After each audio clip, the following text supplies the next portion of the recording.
It wasn't all your fault, and I need you to hear that. Not only hear it, I need you to listen and believe it. It wasn't all your fault, because right now you might be carrying the weight of the breakup. Replaying every conversation, every mistake, everything that was said, and things that were left unsaid. Every fight, every word. But self-blame is poison. And today I'm going to help you detox from it and give you the clarity and the truth you need to believe. Remember that you don't have to change the world. Just don't leave it the same. So live fully, love deeply, and laugh hard. So let's get into it. You know why we blame ourselves? It's actually a form of the brain trying to control the situation. You didn't have control over the breakup. Let's be honest. It ended. You didn't want it to end. If it was your choice, if you could choose right now in this very moment, you would still be with them. They're the one that didn't choose you. They're the one that ended it.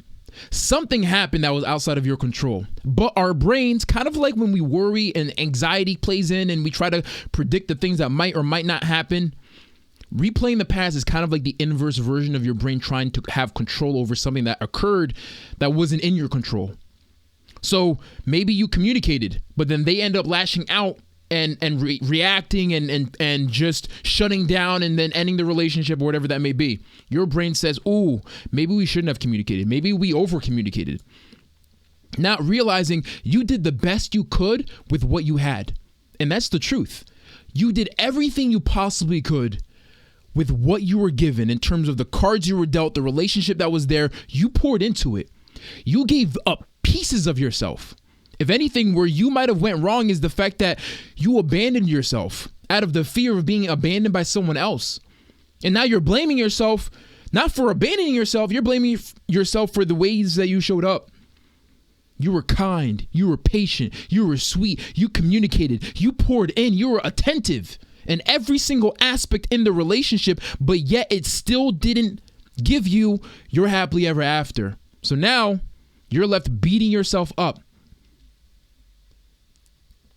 The relationship, any relationship, requires two people. You can't carry the weight for two and expect to end in this happily ever after and make it to the finish line. You're not going to get that far. So understand that this story you keep telling yourself, it's easier to say, if I only did better, right? They'd still be here. Then face the reality of the chaos, right? They chose chaos and they ended up leaving. Or they weren't capable of the love that I needed. That reality is a lot tougher to swallow versus the one that you're telling yourself in terms of, man, if I only did this, maybe if I did a little bit of that, or maybe I did too much of this, and that's the reason why they left. When the truth is, they're the one that couldn't meet you where you were at. You showed up, they didn't. It makes sense why it didn't work out. And give yourself that peace. You fell in love with a person's potential. You ignored who they really were in the relationship. You ignored the patterns and you focused on the potential. The patterns told you who they were. The patterns showed you who that person was. But for some reason, you struggled to accept the truth. You know why? Because your heart believed in something more. So that's what we're talking about today. It's the trap of self-blame, because self-blame convinces you that you could have fixed it and that maybe you still can fix it. But relationships are never one-sided. It's a two-sided contract, negotiation. It requires two people sitting down at the table together, facing a problem across from them.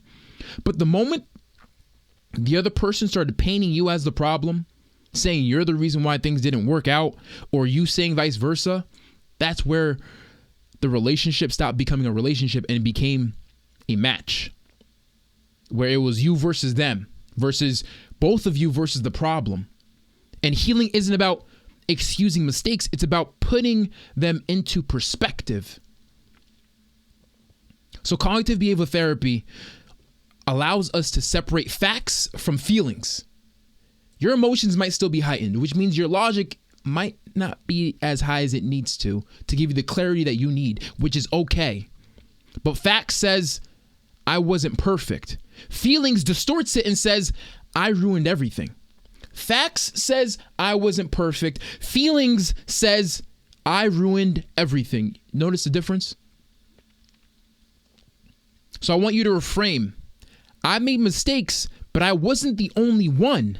And mistakes don't make me unworthy of love. That's the reframing part, adding that therapeutic touch to it. Because that's the truth. You're human. Absolutely. You're not perfect. You did not show up perfectly. But your shortcomings, you being human, you not showing up perfectly, was not the reason why the relationship fell apart. It was not the reason why you both couldn't make it to a happily ever after. Relationships require two people to show up. And if one person's trying to carry the weight of two, you won't make it that far. You won't make it that far. So I want you to look at the practical steps of grabbing the pieces and separating into two categories.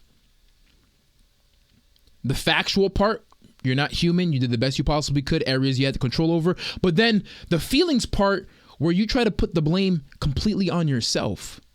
They didn't show up. Where did they fall short? Don't let them completely off the hook. Don't take the full accountability of the outcome. So grab a piece of paper and circle my responsibility, which is in circle 1, right? A big circle, my responsibility, and write out things that you genuinely could have done better. Now, circle 2 is their responsibility. Write down things they were never yours to carry. Write down things that were never yours to carry in circle 2. And when you feel the shame start to creep in, look at those circles, because you're going to have shame. It's part of the reason why you cared. And the circles, being able to resort back to that, it keeps the blame balanced instead of you internalizing everything, making you feel like the bad guy. Understand that you are beautifully and wonderfully made, exactly as you are. You have to cross the bridge of self-acceptance in order for you to achieve self-love. Self-acceptance doesn't say you're happy with who you are or that you're perfect, that you don't need to change. Self-acceptance simply says, this is where I'm at right now. I embrace it, I accept it, and I'm excited about where I'm going. That's the difference. Today's journal prompt is, what am I unfairly blaming myself for? And what would I say to a friend if they were carrying the same weight? And that's a beautiful journal response.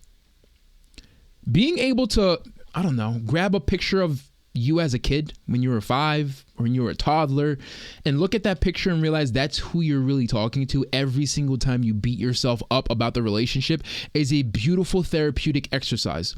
Whether you put your baby picture in the background of your phone or you put it in your workplace or behind your steering wheel on the dash, being able to remind yourself that every time you try to beat yourself up with the blame, take full accountability, say you're less than, say that you're just not capable of love or that you're unworthy of love, understand that you're speaking to that little child too. And don't you ever forget that. It's still inside of there. She is still in there. He is still in there. That little boy, that little girl, you're still speaking life or death into that person. It's a matter of being more aware of how you speak to yourself and choosing to speak words of empowerment. That's how you're able to build yourself up piece by piece, brick by brick.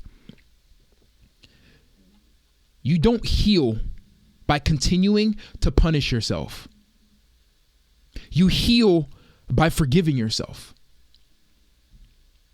Self-blame keeps you chained to the past, but self-compassion is what sets you free.